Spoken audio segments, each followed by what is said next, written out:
অতিকে দুৰ্ভাগ্যজনক কথা। যোৱাকালি আমি দেখিলোঁ বীৰ লাচিত সেনা অসম আৰু জাতীয় সংগ্ৰামী সেনা অসম দুটি জাতীয় সংগঠন। আচলতে আমি নিজেও জাতীয় সংগঠন কৰোঁ, আমি জাতীয় সংগঠনক যথেষ্ট শ্ৰদ্ধা আৰু সন্মান জনাওঁ। কিন্তু অতিকে দুৰ্ভাগ্যজনক আৰু আচৰিত কথাটো হ'ল গৃহ বিভাগ থকা স্বত্তেও এই যে দুটা সংগঠন তেওঁলোকে গুণ্ডামি আৰম্ভ কৰিছে উজনি অসমত।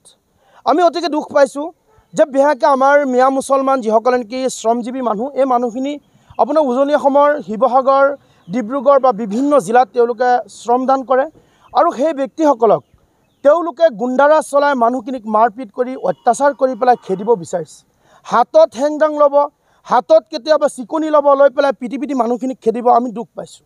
আমি মধ্য অসমৰ পৰা আজি আমি ক'বলৈ শব্দ নাইকা। আমি অসম সংখ্যালঘু সংগ্ৰাম পৰিষদৰ এটি সজাতি দলে আহি পেলাই আজি আমি জুৰীয়া আৰক্ষী থানাত আমি এজাহাৰ পত্ৰ দাখিল কৰিছোঁ। আমি তেওঁলোকক ক'ব বিচাৰোঁ, আচলতে আপোনালোকে বীৰত্ব দেখুৱাইছে নে কাপুৰুষালি দেখুৱাইছে? আপোনালোকে যদি ৰিয়েল আপোনালোকে বীৰ পুৰুষ হ'লে হয়, এই নিৰীহ লোকসকলকতো আপোনালোকে কেতিয়াও নিপিটিলে হয়। এই মানুহখিনি কাম কৰা মানুহ, এই মানুহখিনি শ্ৰম কৰা মানুহ, এই মানুহক যদি আপোনালোকে তাৰ পৰা খেদি পঠিয়ায়, আমি কওঁ যে এইটো আমাৰ অসমৰ কাৰণে শুভ লক্ষণ নহয়। মই আজি আপোনালোকৰ নিউজ চেনেলবোৰৰ জৰিয়তে অসমৰ মুখ্যমন্ত্ৰী ডক্টৰ হিমন্ত বিশ্ব শৰ্মা ডাঙৰীয়াক মই ক'ম, আপুনি যদি পাৰে আপোনাৰ গৃহ বিভাগৰ পৰা আপুনি পদত্যাগ কৰক। কাৰণ আজি আপোনাৰ গৃহ বিভাগৰ কাম নাই। যদি যিসকল অকৰ্মণ্য ল'ৰা, যিসকলৰ কাম কাজৰ কোনো ধান্দাই নাই, বাটে ঘাটে ঘূৰি থকা ল'ৰাবোৰে যেতিয়া নেকি হেংদাং হাতত ল'ব, লাখুটি হাতত লৈ পেলাই নিৰীহ লোকক মাৰপিট কৰি খেদি পঠিয়াব, পুলিচ প্ৰশাসন নাই নেকি? মই আজি আপোনালোকৰ নিউজ চেনেলৰ জৰিয়তে ক'ম, শিৱসাগৰ প্ৰশাসনত তেওঁলোকে পদত্যাগ কৰি পেলাই চাকৰি বাদ দিব লাগে। কাৰণ তেওঁলোক ব্যৰ্থ হৈছে। আমাৰ মানুহখিনিক নাগৰিকত্ব থকা মানুহখিনিৰ ওপৰত অত্যাচাৰ কৰিব, সন্দেহযুক্ত শব্দ লগাই মানুহখিনিৰ ওপৰত অত্যাচাৰ কৰিব, এই মানুহখিনিৰ ওপৰত অন্যায় কৰিব।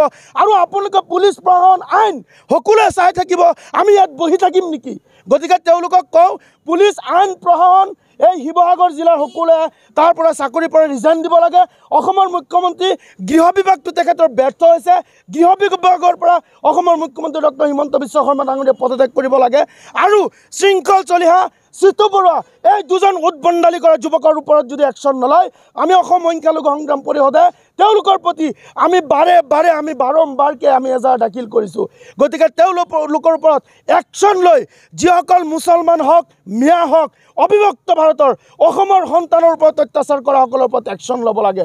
গতিকে কওঁ, আজি আমি অসম সংখ্যালঘু সংগ্ৰাম পৰিষদে আমি কৰজোৰে মিনতি কৰিছোঁ, অসমৰ মুখ্যমন্ত্ৰীক আমি আবেদন কৰিছোঁ, আমি আহ্বান জনাইছোঁ, আপুনি অসমখনক আৰু ধ্বংস নকৰিব। এইখন অসমৰ কাৰণে আমি মুছলমানেও তেজ দিছোঁ, এইখন অসমৰ কাৰণে মুছলমান সন্তানক আত্মবলিদান কৰিছোঁ। আৰু আমাক আপোনালোকে আত্মসন্মানত আঘাত কৰিব, আমাৰ জীয়াই থকাৰ অধিকাৰ দিয়ক। যদি মুছলমানক জীয়াই থকাৰ অধিকাৰ আপোনালোকে নিদিয়ে, তেন্তে আমি আত্মহত্যা কৰিম। অন্যথা আমি কওঁ, আপোনালোকৰ প্ৰশাসন বাহিনী দি আমাক গুলীয়াই হত্যা কৰক। কাৰণ নিৰীহ লোকৰ ওপৰত অত্যাচাৰ কৰিলে সংগ্ৰাম পৰিষদ কেতিয়াও আমি থমকি নৰওঁ।